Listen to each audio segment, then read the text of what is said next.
అదిగో వస్తున్నాడు.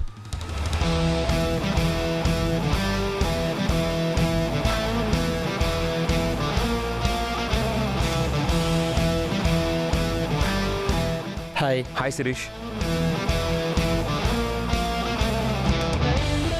Sorry late అయింది. మీరు వచ్చి ఎంతసేపు అవుతుంది? జస్ట్ ఇప్పుడే వచ్చాం. ఓకే. అదితి తను శిరీష్. శిరీష్ తను అదితి. హాయ్. హాయ్ అండి. సరే మీరు మాట్లాడుతూ ఉండండి, నేను ఒక కాల్ మాట్లాడొస్తాను. ఓకే. అదితి మళ్ళీ చెప్తున్నాను అదితి, నువ్వు కొత్త లైఫ్ స్టార్ట్ చేసి హ్యాపీగా ఉండటానికి ఇది బెస్ట్ ఛాన్స్. దయచేసి ఈ ఆపర్చునిటీని వదులుకోకు. Wish you good luck.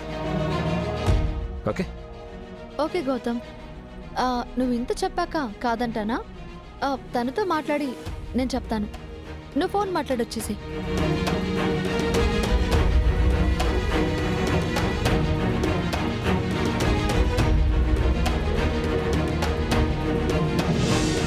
నువ్వు చేయాల్సింది నువ్వు చేసావు గౌతమ్. ఇక నేను చేయాల్సింది నేను చేస్తా.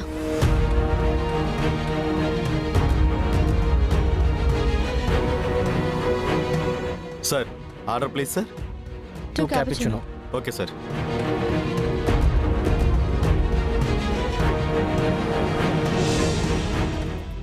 ఏం చేస్తున్నావురా? ఎప్పుడు చూసినా ఫోన్లో మునిగి తేలిపోతూ ఉంటావు. లేదమ్మా, ఫోన్లో చూస్తూ హోంవర్క్ చేస్తున్నాను. అబద్ధాలు చెప్పావంటే చర్మం ఒలిచేస్తాను వెధవ.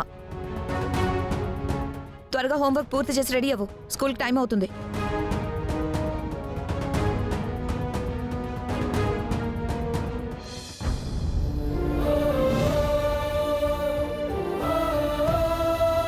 అదితి పెళ్లి చూపుల కోసం ఆయన ఈ స్లిప్లో లిస్ట్ రాసి పెట్టినట్టున్నారు. ఆయన్ని తప్ప తను మరొకరిని ఇష్టపడదు, పెళ్లి చేసుకోదు అని తెలిసి కూడా ఆయన ప్రయత్నం చేస్తున్నారు. ఈ విషయం నేను చెప్తే ఆయన పట్టించుకోవట్లేదు.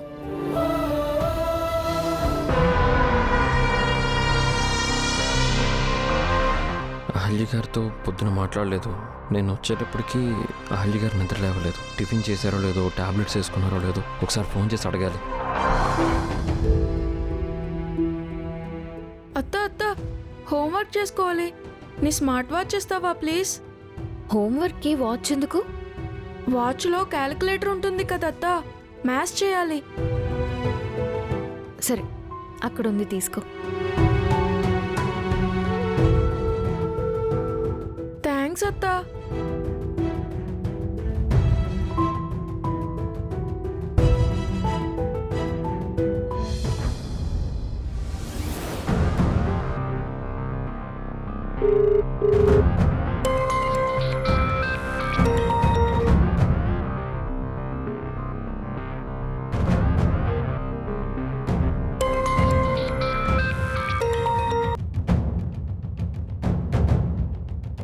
కట్ చేస్తున్నారేంటి?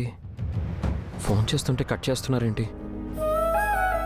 అహల్య గారికి నాతో మాట్లాడడం కూడా ఇష్టం లేదా?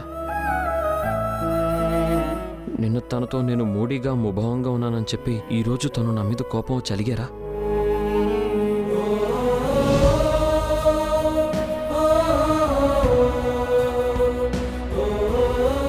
గొంతు పిసికి చంపేస్తే బామ్మర్ది అసలే డాక్టర్. పోస్ట్ మార్టంలో తెలుసుకుంటాడు. నా చేతులకి మట్టి అంటకుండా చంపాలి. అవంతికని ఐడియా అడిగితే బెటర్. తను ఇందాక బుజ్జిగాన్ని స్కూల్కి తీసుకెళ్తానంది కదా, ఫోన్ చేసి అడుగుతాను.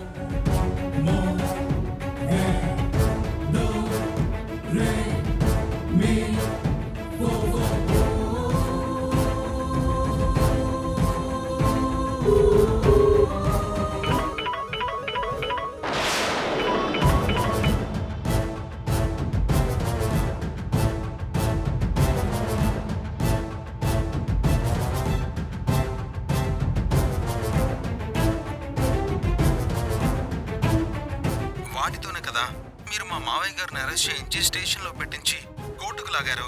గౌతమ్ని బ్లాక్మెయిల్ చేశారు. తర్వాత మా మావయ్య పరువు పోగొట్టాలని ఆయన కుబేరుడికి ఇవ్వాల్సిన డబ్బుల్ని కొట్టేసి ఆ నిందని బంగారాజు మీద వేశాను. ఎందుకు అవంతిక ఫోన్ లిఫ్ట్ చేయట్లేదు? ఏదైతే అదైంది. తన గొంతు పిసికి చంపేద్దాం.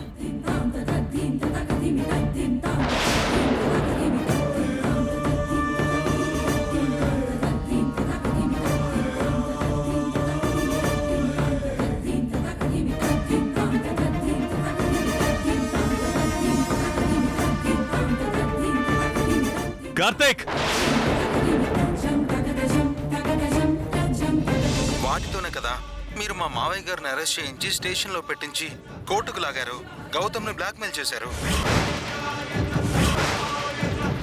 ఆ తర్వాత మా మావయ్య పరువు పోగొట్టాలని ఆయన కుబేరుడికి ఇవ్వాల్సిన డబ్బుల్ని కొట్టేసి ఆ నిందని బంగారాజు మీద వేశాను. అది కూడా మీకోసమే కదా నేను చేసింది.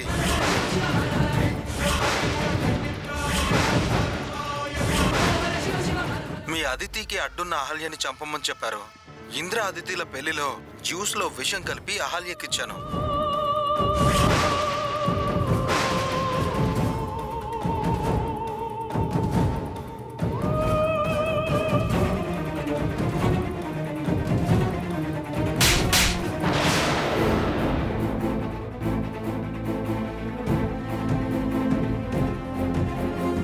ఇంటల్లుడని ఇల్లరిక ఉండనిస్తే ఇంటి పునాదులకే గోతులు తవ్వుతావురా? నీలాంటి నీచుణ్ణి ఏం చేయాలరా?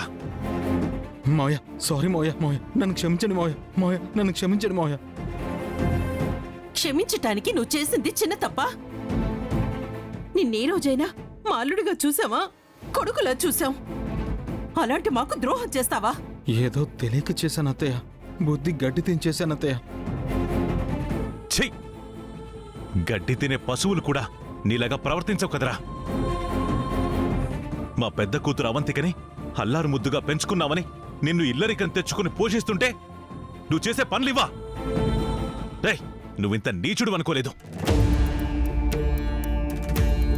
మేము నీకు ఏం తక్కువ చేశాం బాబు? మా అమ్మాయి మా కళ్ళ ఎదురుగా ఉంటుంది కదా అని నిన్ను మా ఇంట్లో పెట్టుకుని అన్నీ చూసుకుంటున్నాం కదా. నీకే లోటు రానివ్వలేదు కదా. ఎందుకురా ఇలా చేసావు? వ్యాపారం చేస్తావు, డబ్బులు ఇవ్వండి అంటే మేమివ్వమా? ఆ యామినితో చేతులు కలిపి మా ఇంటికి ఎసరు పెడతావా? ఇదంతా నేను కావాలని చేయలేదు బామ్మగారు. యామిని గారు నన్ను ప్రలోభ పెట్టారు.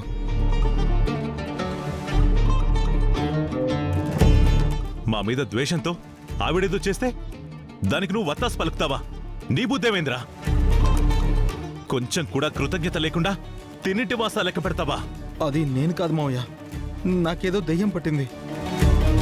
నీకు పట్టింది దెయ్యం కాదు బాబు, డబ్బు పిచ్చి పట్టింది. లేదంటే తండ్రి లాంటి ఈయన్ని అరెస్ట్ చేయించి స్టేషన్లో పెట్టిస్తావా? మమ్మల్ని కోర్టుకి ఈడుస్తావా? ఆ రోజు ఈ అహల్య ఆదుకోకపోయి ఉంటే మా పరిస్థితి ఏంటి? మా పరువు గౌరవం ఏమయ్యేవి? జైల్లో ఆయన, ఇంట్లో నేను గుండె పగిలి చచ్చుండేవాళ్ళం.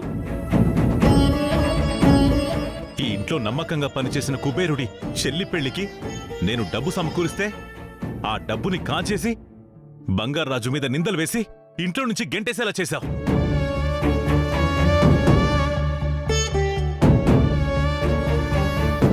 ఆ రోజు నిన్ను నమ్మి అనవసరంగా బంగారాజుని అనుమానించాం.